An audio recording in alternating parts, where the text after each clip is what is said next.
अगर आप भी चाहते हैं बिट्टू मलंगिया इंटरटेनमेंट का ऑडियो वीडियो सबसे पहले आप तक पहुंचे, तो लाल बटन को दबाकर चैनल को सब्सक्राइब करें और बेल आइकन दबाना ना भूलें।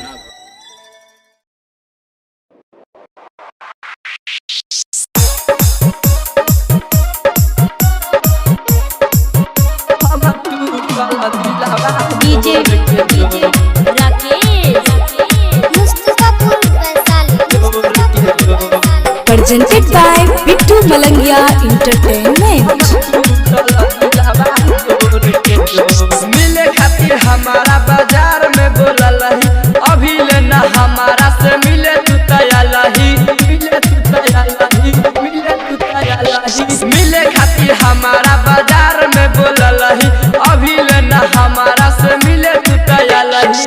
दिलवा के हमारा नितोर के जो, दिलवा के हमारा नितोर के जो आईली ता आइलही ता हमारा से मिल के जो हम टूटल दिलवा जोर के जो आइलही ता हमारा से मिल के जो हम टूटल दिलवा जोर के जो हम टूटल दिलवा जोर के। डीजे बिट्टू मलंगिया, डीजे बिट्टू मलंगिया, मधुबनी मधुबनी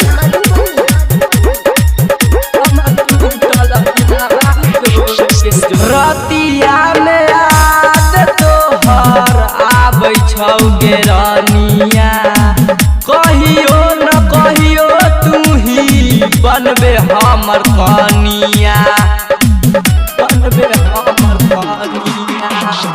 रतिया में याद तोहर आबै छौ गे रानिया, कहियो न कहियो तू ही बनबे हमर कनिया, बनबे हमर कनिया।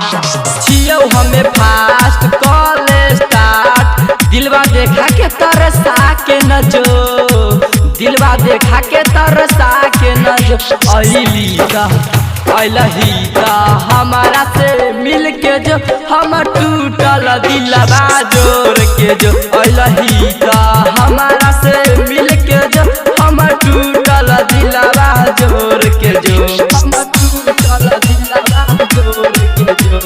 DJ Rakesh Mustafapur DJ Bittu Malangiya, DJ Bittu Malangiya, Madhubani Madhubani बनिया से कहै छियौ मान हमर बात गे, हरदम तोहरा से करबौ प्यार गे, करबौ प्यार गे।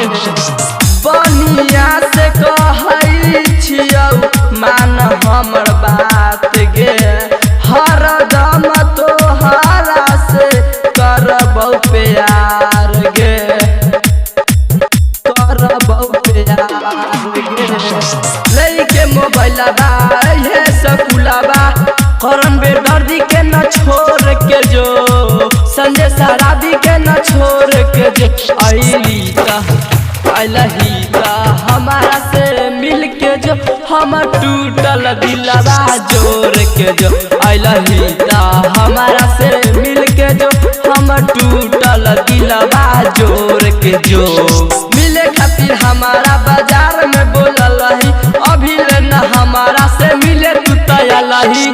दिलवा के हमारा नितोर के जो, दिलवा के हमारा नितोर के जो आइली ता आइलही ता हमारा से मिल के जो हम टूटल दिलवा जोर के जो आइलही ता हमारा से मिल के जो हम टूटल दिलवा जोर के जो।